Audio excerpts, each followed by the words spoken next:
On this morning 24 years ago, many newspapers put out some of their most powerful work. Of course, many had hustled to put out extras on the day of the 9/11 attacks, but some of the great work was also reserved for that day after. And this book from the Poynter Institute, one of the great journalistic educational institutions in St. Pete, Florida, documents that work, and these books serve as not only remembrances, but reference works for us in journalism, in the news business. Postmortems are one of the most important parts of the journalistic process. Planning, looking back to look ahead.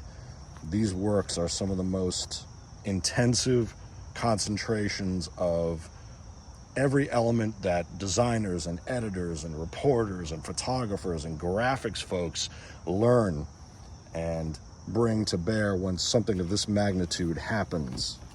So this is a book that you won't often see, and we'll get back to this photo by Mr. Ricky Flores. I saw that man walk into our newsroom covered head to toe in that dust before processing this image, which is frankly grossly underlooked in the lore of 911 journalistic practice, but we'll get to that. From all over the country and some internationally, even a couple of college papers in here. They really put together a great collection here.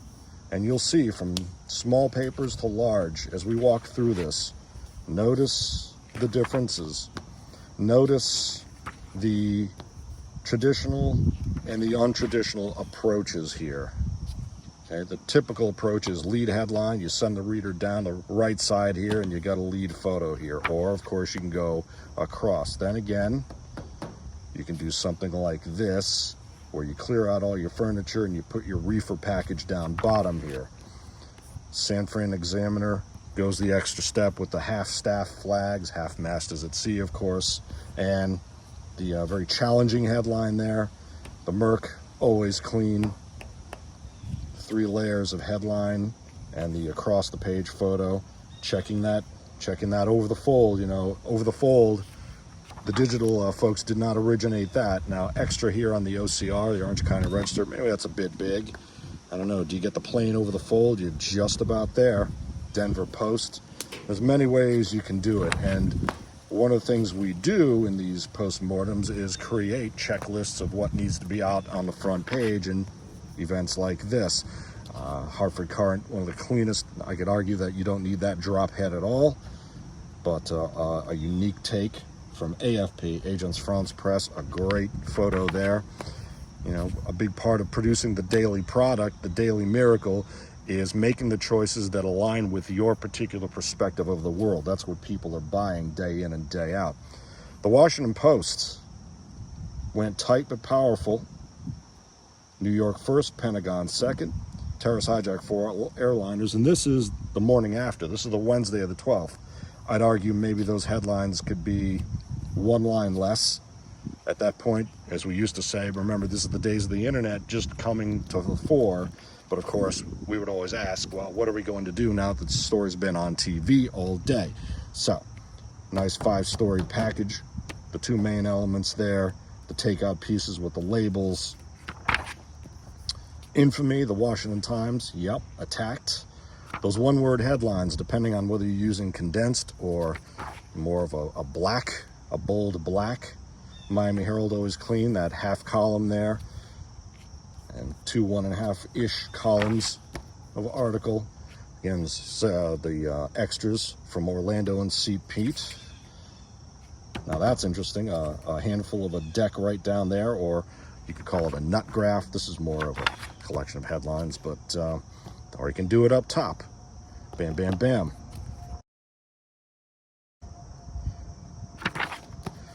Honolulu, the benefit of 3 hours time or more. That's more of a time delay there. So the East Coast papers, of course, we get really slammed.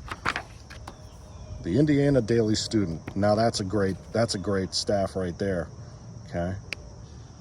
In the India Star, a nice different perspective there. Quad City. You know, everyone had a chance to really go for broke. Hammond, Indiana, right?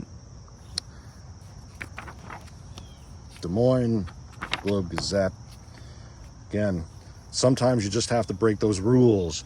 Oftentimes we don't want photos bleeding into type, into the display type, certainly not into your flag, but in a case like this, you have to decide whether you will go for broke or you will play it straight. Nothing wrong with playing it straight. Lead head, lead story, lead photo. Or out in Lewiston, where Tim Frank, one of the great news designers, goes bold. College Park, Maryland, even more bold. A lot of white space, using it as an epitaph. Wednesday the 12th there. That's an absolutely valid approach. Boston Globe's extra. Small kind of sequence of photos there with the map and timeline, using the map as a timeline. Yet another interesting, Reuters. You know, this is where you decide, are we going to use AP or are we going to go with a different photo source that other people don't use that often? This is a Corvus Sigma photo, Harvard. I'll talk to you about that poster front when we get to our journal news here. That's a lot of headline for the pie press, but then again, story's been out there all day. You're up in the rack. People have seen this imagery. Maybe it is a word story. I thought it was a visual story. Moreover, for us, remembering that here, the paper we put out, the Journal News in White Plains, New York, covered the New York suburban counties of Westchester, Rockland, Putnam, and in those counties reside so many hundreds and hundreds of the first responders who went into Manhattan to Ground Zero. A lot of our photographers and the reporters, of course, know these first responders. There's Ricky Flores' photo again. I should have given him a bigger credit. Interestingly, a paper that's not in this book is the Bergen Record, which of course became a Gannett product. The Journal News is one of Gannett's, used to be a flagship product, I think. Ken Paulson went on to USA Today from here. But the Bergen Record became a Gannett product. They did a couple of looks here, but really it was Tom Franklin's photo from the Bergen Record that got all the attention and continues to get all the attention. In fact, when USA Today did a nice little front page takeout on 911 here with a 24-year anniversary, the Providence Journal used Susan's story because now the Providence Journal is also a Gannett product. So from Gannett to Gannett to Gannett. And now you can argue the merits of the photo if you wish. Of course, the Iwo Jima theme echoed by Tom Franklin's photo. Superb. It's an amazing piece of journalism. But Ricky Flores is in close contention there, and you should follow his work on Instagram. Continuing with the Charlotte Observer. So one thing you notice here is a lot of folks went headline photo, headline photo, headline photo. And the decision you have to make when you're in the go-to-press decision-making roles as a strategist and a designer is how far are you going to go to tell the story in a way that lingers in the mind and really captures the mood. Now that captures some mood, some attitude there. But again, there's nothing wrong with the headline photo story treatment. But for where I was sitting, the story was all photo. There was nothing to say.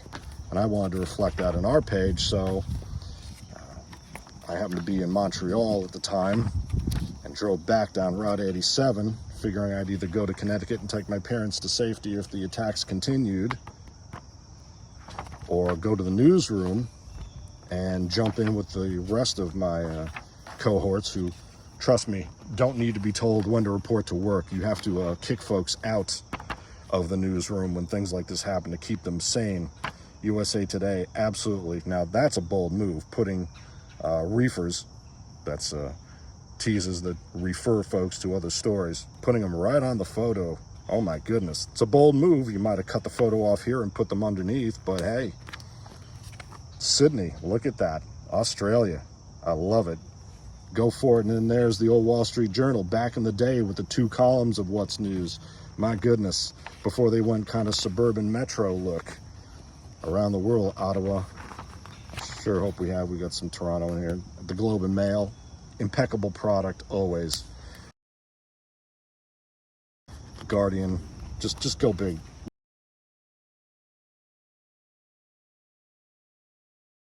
Just incredible approaches. That's interesting, putting the date on it there. No wrongs, no rights usually, but we will go back and say, hey, you know what? Did we do it right? Now, as an AME at the time, I wore many hats as a content, strategist slash primary news side designer slash editor slash copy editor. As I was driving back from Montreal, I sketched out a front page that was basically, I was actually thinking Gone or Terror, like this. Cleaned out the furniture, just built a very simple bottom of the page logo that we used as a topper throughout the product. In retrospect, possibly underplayed all the other elements, and I think that headline I gave the space for is too big. I think Atlanta Pratt wrote that, or we all wrote it, kind of 20 of us staring at the front page being built. But basically, this is a simple, as simple as it gets, and just waiting for Ricky Flores to come in from the pit, and all covered in dust, produced one of the most powerful images of the day. That's actual, local coverage. A very local story for us. We had a copy editor who was a part-time EMT and photographers who worked as volunteer firemen. So, this story hit very much closer to home. And when you're in that situation, what do? Do you make that call and go beyond the norm of a headline and photo? Especially when you're going to be on the street next to the New York Times, and Newsday, and USA Today, and Virginian Pilot, of course, also. That might be my favorite.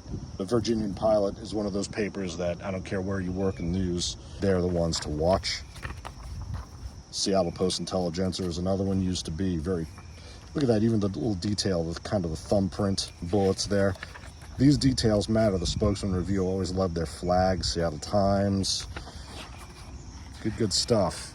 In the New York City metropolitan market, this is not a common approach, but we went for it. I sold our editor on the concept, and away we went. Ricky had the photo. It was just tailor-made for the moment. This is something you file away to go beyond even that checklist of elements that you have in your big story treatment. The big story treatment page that I put into our visual style guide, which came out months before this. No matter where you're creating content, you want to be thinking, how much bigger can we go? How do we break into the guts of the foundation of rudimentary content to make it less rote, less predictable? When you've got the big story, go for it. Break some rules. A note about that photo, which I'm so glad that they used right up front here. I mean, I think that tells you everything about the power of Ricky's photo there. At the same time, as an event like this is happening, an amazing thing occurs. Not only that hive mind of everyone jumping in at once, knowing what the job is, photos grabbing photos, graphics grabbing graphics, and sketching out new graphics. Metro editors are redirecting reporters, taking them in from the field on the stories, deciding what stories can hold, and planning out how to filter those stories out. And supervisory editors like myself deciding, well, what's the next day's paper going to look like, the next week, the next month, even the next year. We make sure while we're producing this product, we're thinking about tomorrow, the week. I did 8 days straight, 7 on the front page, and the 8th day on the Terror Wire, the Wire News about the story. I think we had probably 4 open pages still. How many pages are you going to have open as the story kind of wanes? What are you going to do on your op-ed section at the end of the week? Are you going to do something special there? Of course you are. How are you going to build your Sunday package? What perspectives are you going to include? How are you going to handle that big presentation of this story on the weekend in op-ed if something else happens around the world? How are you going to break into that? What makes the most sense within your visual structure without making things look crammed, jammed, junky, things like that? So a lot of planning goes into that work, and I'm really proud to have been a part of that Journal News newsroom, and absolutely amazed at what Ricky Flores accomplished. And speaking of our editor at the time, Henry Freeman, and our senior managing editor, Cindy Royal, they did a really great thing. They put us frontline leaders in touch with the folks at the Oklahoman. to talk about how to take care of your staff during moments like this. As harrowing as a story like this is, the lessons learned for journalists about our practice are invaluable. Thank you to the Poynter Institute for doing that.